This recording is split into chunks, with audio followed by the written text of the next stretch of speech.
previous video we were learning about the cause of an earthquake. ऊपर का plate solid है और वो भी अलग अलग प्लेट से बना हुआ है जिसको टेक्टोनिक प्लेट्स बोलते हैं और उसके नीचे मॉल्टेन मैग्मा है। तो लिक्विड के या सेमी लिक्विड के ऊपर सॉलिड है तो वो पूरा स्टेबल नहीं है और कंटिन्यूसली मूव करता है और इसी सडन चेंजेस के कारण अर्थक्वेक आता है। Now let us get some more idea. ये जो अलग अलग प्लेट्स है वो एक दूसरे से इंटरलॉक्ड होता है। आसपास का बाउंड्री तो एकदम टाइट रहता है, लेकिन बाकी का प्लेट तो मूव करेगा ना। तो एक जगह फिक्स्ड है और बाकी का पूरा प्लेट्स थोड़ा थोड़ा मूव कर रहा है, जिसके वजह से क्या होता है, एक टेंशन बिल्डअप होते जाता है। टेंशन मतलब एनर्जी फॉर्म में वो क्रिएट होते जाता है अंदर में, और वही एनर्जी जब किसी एज के फॉर्म में बाहर आ जाता है एजेस से, तब वाइब्रेशन क्रिएट होता है। So the rest of the plates however keep on moving. This causes a tension to build up in the plates. When the force of moving plates overcome the friction at the edges, all of their stored energy gets released.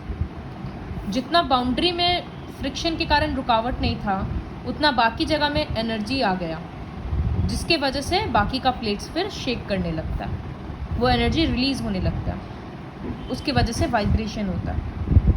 उसी को seismic waves या shock waves बोला जाता है। ये सब pond में एक रिपल्स की तरह होता है। जैसे अगर पॉन्ड में एक पत्थर फेंकते हैं तो इस तरह से रिपल्स क्रिएट होता है, अलग अलग लेयर्स पूरा दिखता है हम लोगों को। ठीक उसी तरह से यहाँ एनर्जी रिलीज़ हुआ अगर, तो सबसे ज़्यादा मूवमेंट वाइब्रेशन यहाँ होगा, फिर कमेगा, इस तरह से कमते जाएगा। So these seismic shock waves or shock waves shake the earth as they move outward through it. जैसे जैसे वो बाहर की तरफ और आते रहेगा, एनर्जी रिलीज तो कहीं अंदर में हुआ था, अब ये इस तरह से पूरा एनर्जी वेव्स आएगा, तो बिल्डिंग, ब्रिजेस, जो भी उस सरफेस के ऊपर होता है वो सब डैमेज होता है। ये जैसे एक एक्सपेरिमेंट है, क्वाइट इंटरेस्टिंग।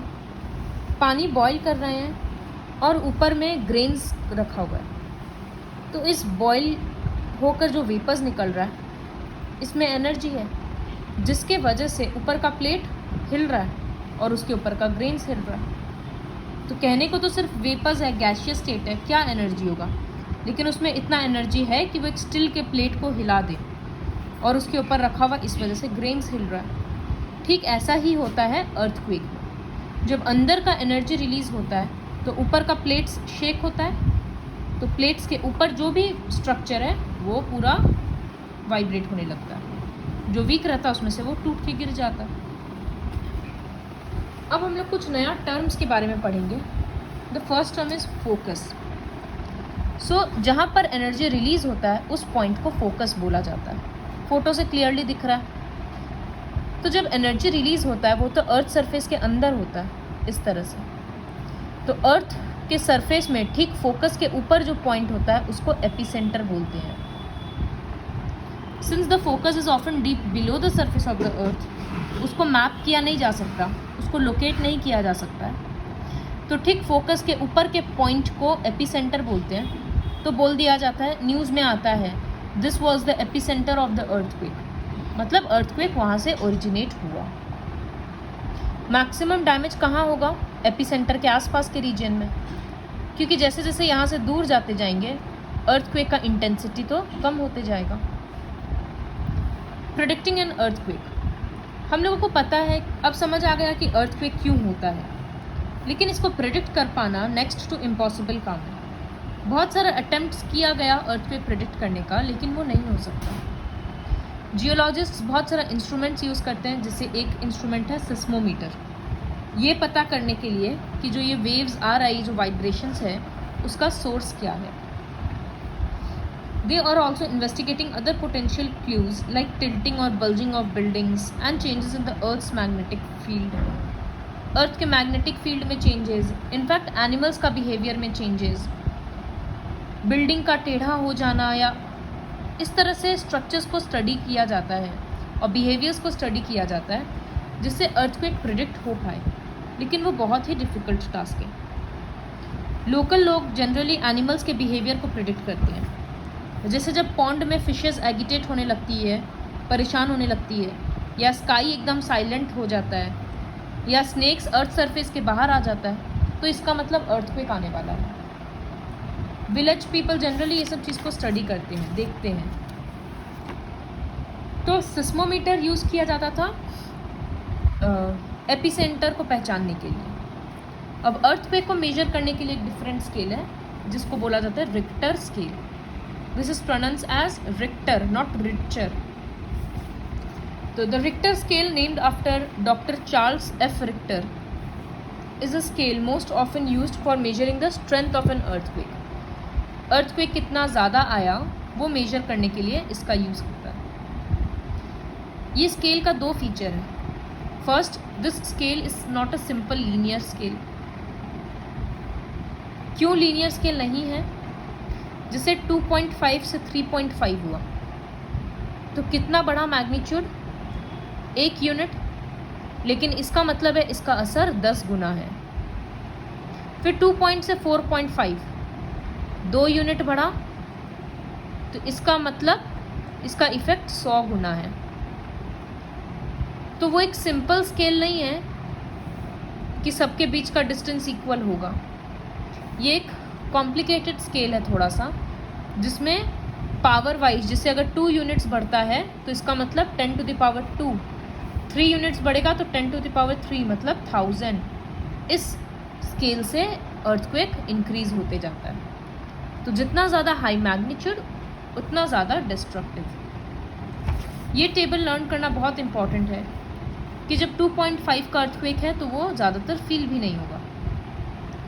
3.5 है तो कुछ कुछ लोग फील करते हैं। 4.5 डैमेज होता है, 6.5 डिस्ट्रक्टिव है, 7.5 बहुत डिस्ट्रक्टिव है, और 8.5 तो इतना ज़्यादा डिस्ट्रक्टिव है कि पूरा का पूरा पॉपुलेशन आसपास का ख़त्म हो जाएगा। तो ये MCQs में आ सकता है। Next is protection against earthquakes. Earthquake से कैसे प्रोटेक्ट कर सकते हैं अपने आप को, क्योंकि ये तो सडनली आता है बिना किसी वार्निंग के, दिन या रात कभी भी। अर्थक्वेक अगर किसी पॉपुलेटेड एरिया में होता है तो बहुत ज़्यादा इंजरी, डेथ और प्रॉपर्टी का लॉस होता है। तो बहुत सारा ऐसा जोन्स होता है जो सिस्मिक जोन्स होता है, या मतलब वहाँ पर अर्थक्वेक ज़्यादा आता है। नेपाल में, जापान में, ये सब में आता है। इंडिया में भी कोई कोई रीजन है, कोई कोई स्टेट है जहाँ पर अर्थक्वेक ज़्यादा आता है। तो उस तरह के रीजन्स का घर अलग सा रहता है, बिल्डिंग वैसा बनाया जाता है क्योंकि वो अर्थक्वेक के ट्रेमर्स को सर्वाइव कर पाए। बिल्डिंग्स में सीमेंट वगैरह कम यूज़ करके वुड ज़्यादा यूज़ किया जाता है कि लकड़ी के गिरने से बर्बादी कम होगा और वो घर इजीली रिपेयर किया जाएगा। तो सेस्मिक जोन्स के बिल्डिंग्स को स्पेशली डिज़ाइन किया जाता है, जिसको बोला जाता है क्वेक सेफ।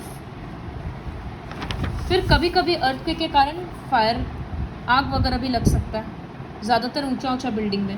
तो फायर फाइटिंग इक्विपमेंट्स कॉरिडोर वगैरह में रहता है। इंडोर प्लेसेस और आउटडोर प्लेसेस क्लियरली लोगों को पता होना चाहिए कि अगर अर्थक्वेक आए तो अंदर ऐसा कौन सा जगह है जो सेफ़ है, या बाहर ऐसा कौन सा जगह है जो सेफ़ है।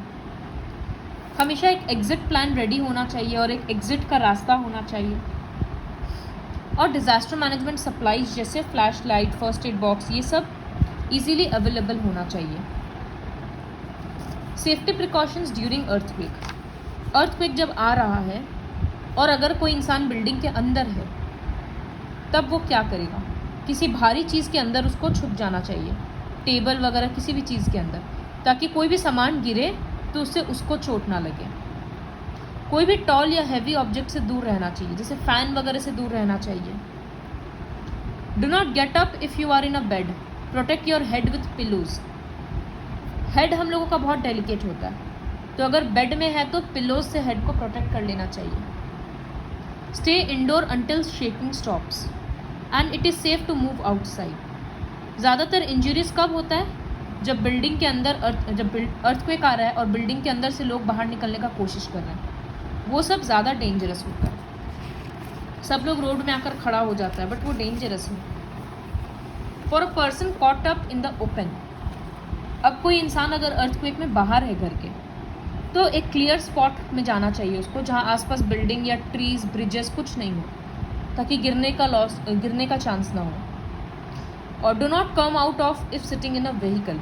अगर गाड़ी वाड़ी के अंदर है तब बाहर नहीं आना चाहिए, एक खाली जगह देखकर अपना गाड़ी को पार्क कर लेना चाहिए। बाहर तभी आए जब ट्रेमर्स स्टॉप हो गया है, क्योंकि आज गाड़ी हम लोगों को बाकी कोई भी सामान अगर गिरेगा तो वो गाड़ी में गिरेगा, गाड़ी के ऊपर गिरेगा। Safety precautions after the earthquake. जब अर्थक्वेक आ गया तो क्या कर सकते हैं? आफ्टर शॉक्स एक्सपेक्ट करना चाहिए कि और भी शॉक्स आएगा। अगर कोस्टल एरियाज़ में है तो सुनामी वगैरह का अलर्ट देखते रहना चाहिए। Carefully inspect utilities and supplies. घर में खाने पीने का सामान और फर्स्ट एड बॉक्स वगैरह का सप्लाई चेक कर लेना चाहिए। टेलीफोन सिर्फ इमरजेंसी में यूज़ करना चाहिए। जो डैमेज्ड एरियाज है वहाँ से दूर रहना चाहिए और इंजर्ड वंस का हेल्प करना चाहिए। So this is all about earthquake. Earthquake क्या होता है, क्यों आया, और जब अर्थक्वेक आता है तब क्या करना चाहिए, अर्थक्वेक आकर चला गया तब क्या करना चाहिए, और सिस्मिक जोन्स का कुछ कुछ प्रिकॉशंस, इन सब के बारे में हम लोग पढ़ें।